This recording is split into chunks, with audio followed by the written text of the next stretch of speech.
말씀을 통해서 오늘은 본문에서 우리에게 주는 세 가지 교훈을 이 시간에 받기를 원합니다.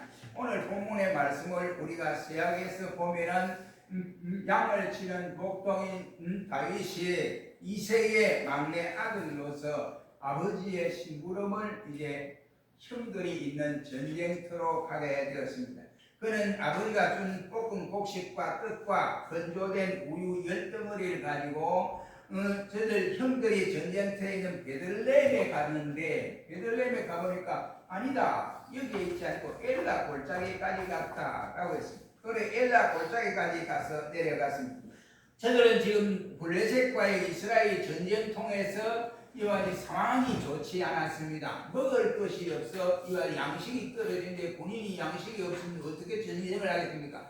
이런 지경에 있었으니까 이스라엘 군대야말로 말로다 할 수 없이 기진맥진한 상태에 이르렀습니다. 그래서 이 전쟁 중에 있는 이스라엘 진영에 이 아버지의 심부름을 이제 다윗이 가게 되어졌습니다. 그때 다윗의 나이는 약 20세 미만인 것으로 알려져 있습니다. 다윗이 전쟁에 막 도착했을 때의 일입니다. 블레셋 군대의 아주 수장이었던 골리앗이 이스라엘 신을 향하여 욕설을 뿜으면서 너희가 어찌 하나님을 믿는다고 하느냐? 하나님 믿어 소용이 없고 너희는 내 군대 앞에 죽을 수밖에 없다. 그러니 이 군대 전체가 싸움을 하지 말고 사울왕이 나와 1대1로 대기를 해서 지면은 우리가 지면 너희한테 항복을 할 것이고 너희가 지면 우리에게 항복을 해서 너희 군대가 다 우리 군대가 되리라 라고 모독을 하는 장면을 다윗이 듣게 되어졌습니다. 그때 다윗은 이미 골리앗이 얼마나 키가 크냐면 3m 정도입니다. 그리고 골리앗이 가지고 있는 갑옷의 무기가 약 58kg나 된다고 합니다. 그리고 그 창날만 해도 무게가 7kg나 된다고 합니다. 한마디로 말해서 가공할 만한 힘을 가진 이와 같은 사람 중에 이 사람이다 라고 말을 할 수가 있습니다. 거룩한 하나님을 모독하는 무리한 이 거인을 보는 순간 다윗의 가슴이 출렁거리기 시작했습니다. 어떻게 하나님을 모독하느냐? 저 하나님을 알지 못하는 무리한 저 무할례를 가진 저 백성이 어떻게 그 장군이 이와 같이 하나님을 모독할 수 있느냐? 살아계신 하나님을 모독하는 것을 내가 가만히 볼 수 없다 생각하고 그는 사울에게 달려갔습니다. 사울 왕에 가서 왕이여 나를 저 골리앗과 싸우게 하시옵소서 했더니 사울 왕이 아야 너는 아직 어리잖아. 어린 네가 가서 뭘 한단 말이냐. 저 사람은 어릴 때부터 장수였어. 키도 크고 대단한 힘을 가지고 있어. 그런데 나도 지금 상대를 하기가 벅차고 어려운데 네가 어린 네가 가서 뭘 하겠느냐 라고 말을 했습니다. 그때에 다윗의 형들은 눈치를 보면서 다윗에게 이와 같이 저놈이 또 이상한 짓을 하려고 여기까지 왔구나 하고 눈치를 자꾸 줍니다. 그런데도 불구하고 다윗이 내가 가겠습니다. 왕이 허락해 주십시오. 그랬더니 그래 네가 진즉 가려면은 내 갑옷을 입어보고 갑옷을 입고 하고 내가 이와 같이 쓰던 창을 가지고 가고 이와 같이 검을 가지고 가거라 했는데 다윗이 이 사울의 갑옷을 입어보니까 이거는 도저히 아닌 거예요. 갑옷이 질질 끌리고 이와 같이 이 칼도 보니까 너무 커서 자기가 할 수 없는 거예요. 그래서 왕이여 내가 모든 것을 벗어두고 당신의 것을 벗어두고 내가 그냥 가겠습니다. 그랬습니다. 이거 그냥 어떻게 할 것이냐? 예, 다 방법이 있습니다. 하고 양을 칠 때에 이와 같이 묵배라고 쓴 것이 있습니다. 그래서 양을 치는 그 가죽 부대 안에 조그마한 가죽 고주머니라고 할까요? 가죽 주머니라고 할까요?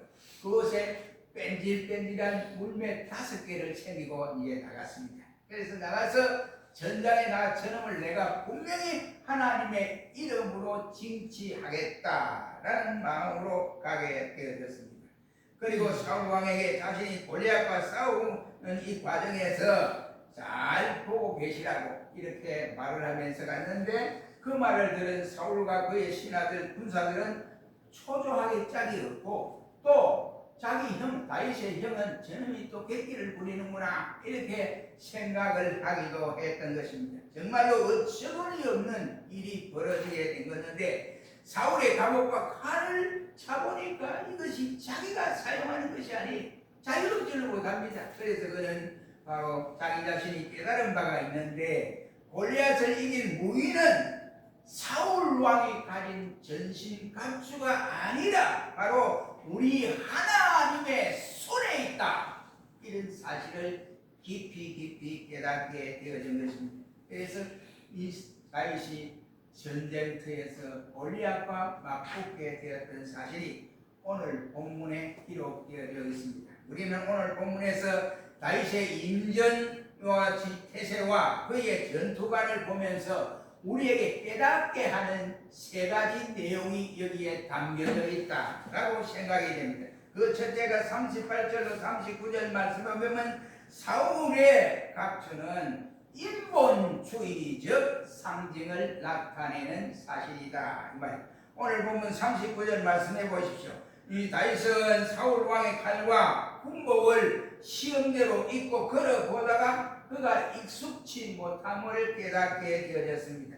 그래서 사울의 전신갑주는 다윗에게 익숙하지 못한 뿐만 아니라 오히려 싸움을 하는데 그것이 거치는 돌이 될 수밖에 없다라고 생각을 했습니다. 그래서 다윗은 즉시 그것을 벗어 던져버렸습니다. 그때에 이 사울 왕과 그의 군대들이 생각, 저놈이 그냥 연습을 하는구나. 저놈 어떻게 이기려고 하느냐. 저거는 분명히 가서 골리앗에게 죽을 수밖에 없다라고 생각을 했습니다. 그러나 다윗은 전혀 그렇지 않습니다. 악령에 시달리며 이미 하나님께 거림을 받은 사울의 인본주의적 갑옷을 입고 나가는 것은 자기에게 맞지 않다. 이것을 깨닫게 되어진 것입니다. 그래서 다윗은 바로 장차 그가 하나님이 왕권을 그에게 허락하여 주시도 이스라엘의 제2대 왕으로 하나님이 딱 계획을 하고 있는데 다윗이 이 사실을 먼저 알고 다윗 왕국을 지키는 일은 하나님 자신이다 라고 생각을 하고 다윗이 내가 이 전쟁에서 만약 죽게 되면 하나님이 절대로 나를 왕으로 옮기고 2대 왕으로 옮기지 않을 것이다 라고 그는 알고 있었습니다. 하나님은 인본주의 사울의 무장을 전수받은 다윗으로 하여금 이 전쟁에서 승리케 하거나 하나님 영광을 받으실 분임을 그는 알고 있었습니다. 그러나 여기에 무장 승리는 바로 다윗 자신이냐 다윗이 바로 사울에게 옷을 입고 사울을 대신해서 이와 같이 싸워서 그 공로가 지대하게 크면 그 공로가 자기에게 돌아갈 것이다 라고 생각을 하거나 아니면 그의 교만을 이와 같은 그 마음을 이끌어 올리는 것이 아니라 그 사실을 가만히 생각하면 자기에게는 아무것도 아니고 오직 먼저 하나님 앞에 영광을 돌리는 일에 있었다는 사실입니다. 하나님은 오직 하나님의 능력에 의해서 다윗의 왕권인 메시아 왕국을 건설하기 위하여 하셨던 사실을 이미 다윗이 알고 있기 때문에 메시아 왕국의 자기를 통해서 기초를 쌓는다 라고 하는 사실을 깨닫게 되었습니다. 이와 같은 신앙의 사람 다윗에게는 세상적인 방법이 도리어 어색하고 불편할 뿐이다 이란 말입니다. 마찬가지로 우리 신자들도 영적 생활에 있어서 세상적인 수단들에 의해서 우리가 그 세상적인 수단을 사용하면 뭔가 어색하고 뭔가 불편하고 뭔가 우리가 잘 되지 않는 느낌을 받을 수가 있습니다.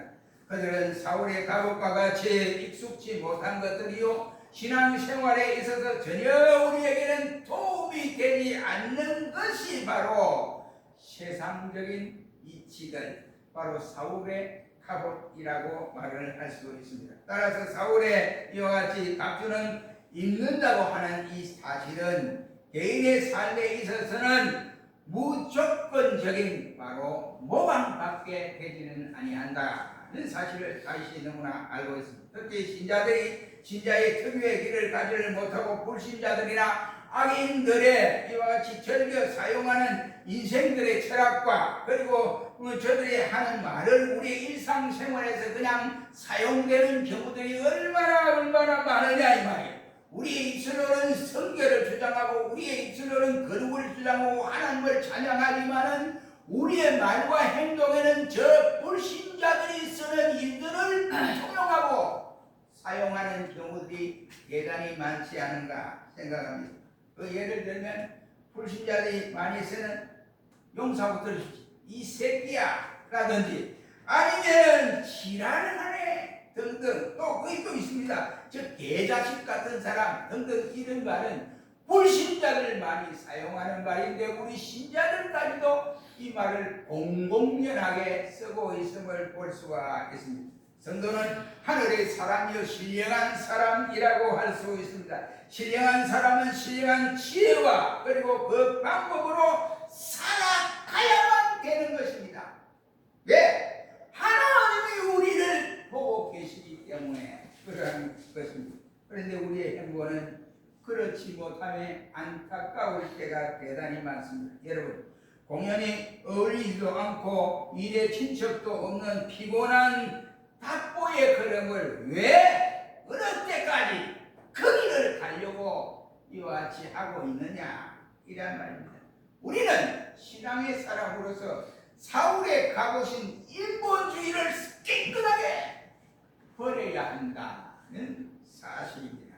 그러므로 이 상태로 가면 분명히 믿음 생활이 앞으로 전진하는 일은커녕 그의 불편함과 세상적인 오만 가지의 모방이 짓눌려서 결국은 우리는 자초해버리고 말게 될 것입니다.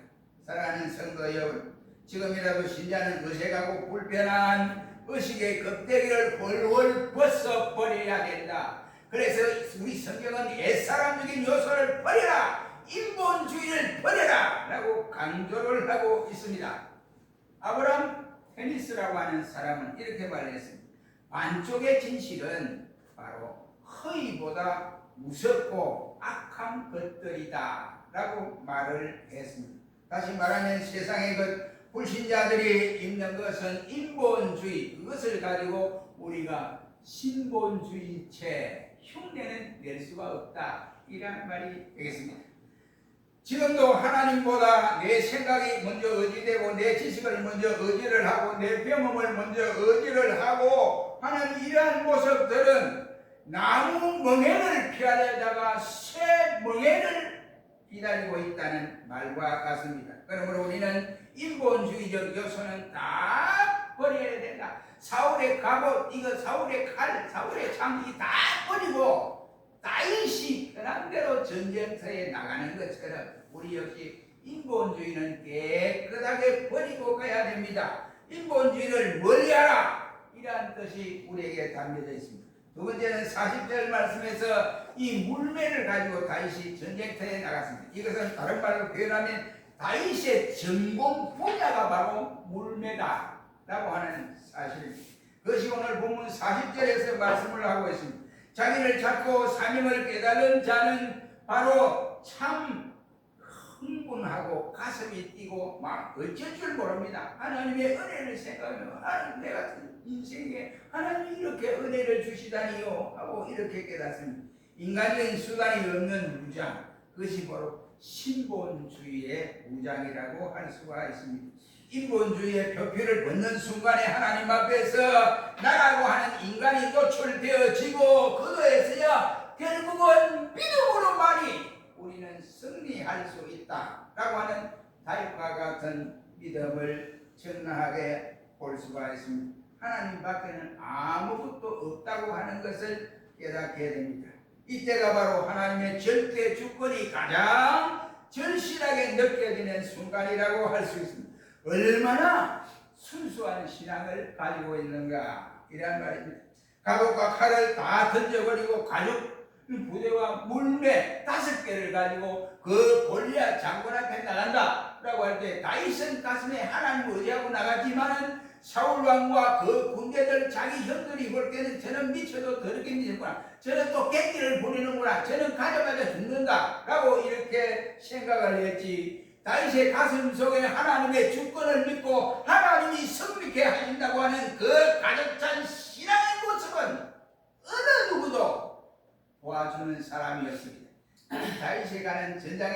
하지만은 그의 길은 민망할 정도로 외롭고 힘든 길을 지금 가고 있습니다. 그러나 그 마음속은 떳떳하고 씩씩한 기백의 모습을 가지고 전쟁에 나아가게 됐습니다.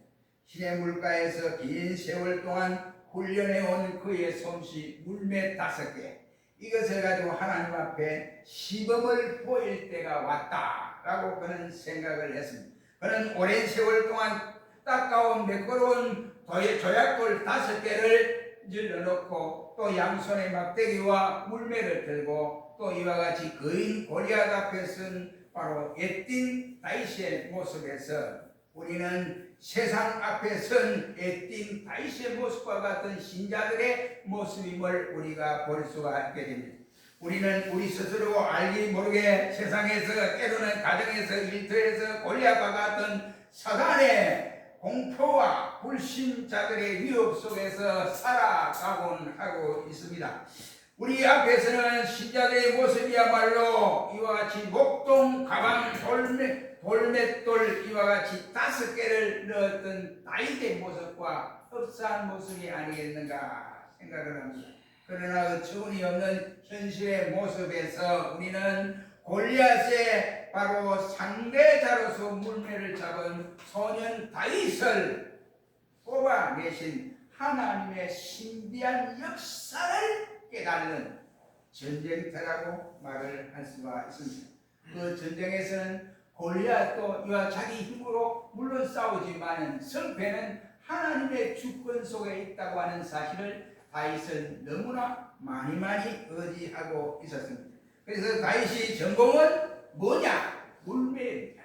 이 사울의 칼도 아니고 사울의 갑옷도 아니고 그의 방패도 아니고 그가 자주 쓰는 전공은 그의 물매 5개라고 말을 할 수 있습니다. 이 물매는 다윗에 있어서 주무기라고 할 수가 있습니다. 이 분야에서는 다윗을 능가할 사람이 없습니다. 이것이야말로 그가 가장 처절하게 바로 절실하게 구사했던 내용이라고 할 수 있습니다. 그렇다면 험악한 세상에서 살아가는 저와 여러분들의 이와 같이 절대적 주무기 전공이 뭐냐? 이란 말입니다. 우리 신자가 가지고 있는 이 무기가 뭐냐? 우리 신자가 가지고 있는 절대적인 무기가 여러분 뭐라고 생각을 합니까? 자식을 훌륭히 키워놓으면 그 자식이 내 무기다? 아니면 우리 든든한 가정이 내 무기다? 아니면 정치가 무기다? 권력이 무기다? 여러분 보십시오. 그것이 내 무기가 될 수 있을까요? 될 수가 없습니다. 그렇다고 한다면 크게 말해서 우리가 가진 절대적인 무기가 무엇이냐 이 말입니다. 하나님의 말씀과 기도와 예수 사랑, 이 3가지만이 우리가 가지고 있는 전공법이다, 이라는 말씀이 되겠습니다. 여러분, 저와 여러분들은 물맷돌 속에서 내 모습을 찾아야 된다고 생각을 합니다. 세상적인 방법이 아니라 진정한 우리는 믿음의 눈으로 찾아야 한다, 이런 말이 되겠습니다. 물매 같은 내 모습, 그것은 하나님이 내게 주신 사명을 바로 찾는 것밖에는 없습니다. 자기 자신에게 준 사명이 무엇인지를 깨닫지 못하면 모두가 믿음 생활 바로 할 수 없는 일이라고 생각이 되어집니다. 결코 호황되거나 보험적인 것이 아닌 정확한 사명의 길로 걸어가는 것이 하나님이 자기에게 준 사명이 뭐냐, 이것을 깨닫게 하는 것입니다. 이것은 곧 내가 꽁꽁 잊어버렸던 이와 같은 기도를 찾는 길이고, 내가 잊어버렸던 신앙 양심을 찾는 길이고, 나의 도덕성을 회복하는 길입니다. 사랑하는 성도 여러분, 오늘의 현실을 여러분 찾아보십시오. 물매를 보다는 사울의 갑옷이나 칼이나 아니면 방패를 더 원하고 있는 사람들이 대다수의 사람일 것입니다. 그러한 이한 순수한 회복을 위해서는 우리 어떻게 되느냐? 아쉬운 이 시대의 신자는 하나님 앞에 부르짖어서 내가 가지고 있는 전공법이 무엇이냐? 이것을 깨닫고 그것을 가지고 있어야 한다, 이란 말입니다. 인간적인 눈에 비친 물맷돌은 참으로 미미하고 보잘것없는 것입니다. 골리앗의 갑옷과 창과 칼에 비교해 보면 결코 이것은 무기라고 할 수가 없습니다. 알아듣는 사람도 없습니다. 그 결과 사람들이 낙심하게 되고 이스라엘은 우리 끝났다, 이제 끝났다, 이렇게 생각할 수밖에 없습니다.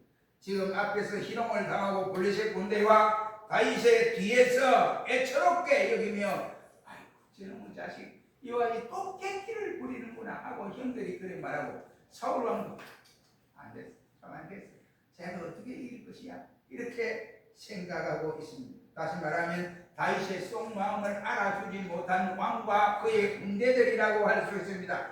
다윗의 일생 중에서 보면 가장 하나님 앞에서 하나님의 절대 주권을 믿었던 이 시간이 바로 지금 골리앗과 전쟁 속에서 있었던 이 시간이라고 할 수가 있습니다. 우리는 여기 다윗을 통해서 깨달을 수 있는 것이 절대 고독은 절대 신앙과 통한다 라고 말을 할 수 있습니다. 다윗의 물맷돌, 이것은 우리에게 뗄 수 없는 예수님의 사랑 일편단심의 순간이다 라는 사실입니다. 여러분들의 전공의 대관절 무엇입니까?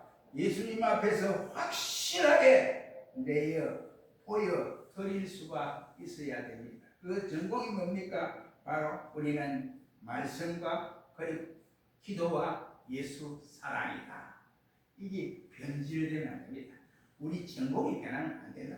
세 번째는 41절로 이와 같이 54절 말씀은 하나님만이 구원의 유일하신 주권자이다. 46절로 47절 말씀에 전쟁은 여호와께 속해 있다 라고 다윗이 그렇게 주장을 했습니다. 누구 앞에서? 골리앗 앞에서. 그래서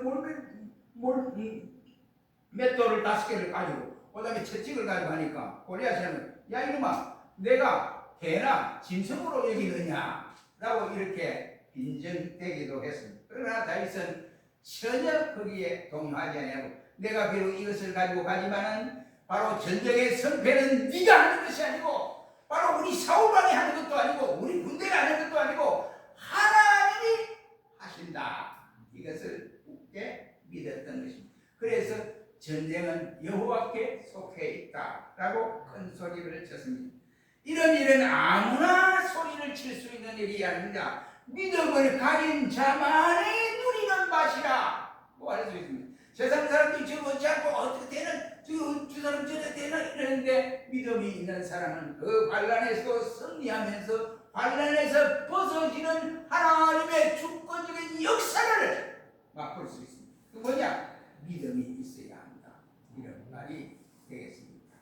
바로 우리는 이와 같이 오늘 본문 말씀에서 하나님의 선교 사업에서 보면 다윗의 전투와 승리의 목적이 2가지로 나타납니다. 그 하나는 여호와는 살아계신 하나님이다 하는 사실과 두 번째는 구원은 칼과 창에 있지 않고 오직 여호와로 말미암는다 라고 하는 사실입니다. 그렇다고 한다면 저와 여러분들이 이 세상 살아가는 동안에 여러 일들을 많이 당하고 여러 것들을 우리에게 접하고 있습니다. 그러나 보면 불신자들은 일반적으로 이론적으로 따져서 이렇게 된다 안 된다 이렇게 판단할 이런 경우가 많지만 우리 신앙인들은 절대로 그렇지 않습니다. 안 된다고 하는 그 자리에 하나님의 능력이 역사되면 너희 승리하고도 남는다. 그러니 하나님의 주권적인 역사를 믿으라, 이런.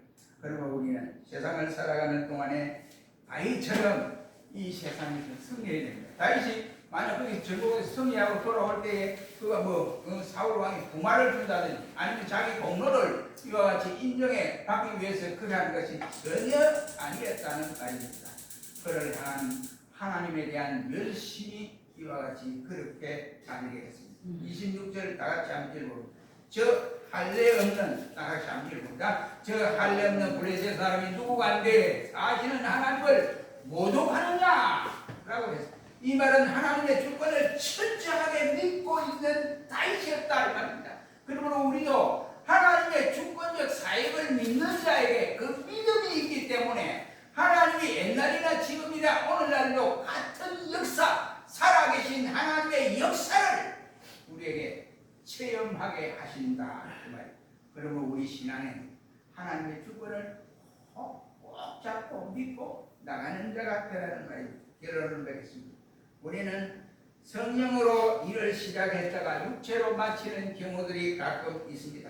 우리가 믿음 생활을 하는 데에 폐위된 사울 왕의 이 갑옷은 아무런 도움이 되지를 않습니다. 그러므로 벗어 던져야 합니다. 다윗의 문대처럼 우리도 예수 사랑으로 전공을 삼고 하나님 말씀과 기도로 전공을 삼아서 험악한 이 세상에서 승리하는 이 맛을 우리가 생활 속에서 톡톡히 볼 수 있기를 주의 이름으로 축원합니다. 기도하겠습니다.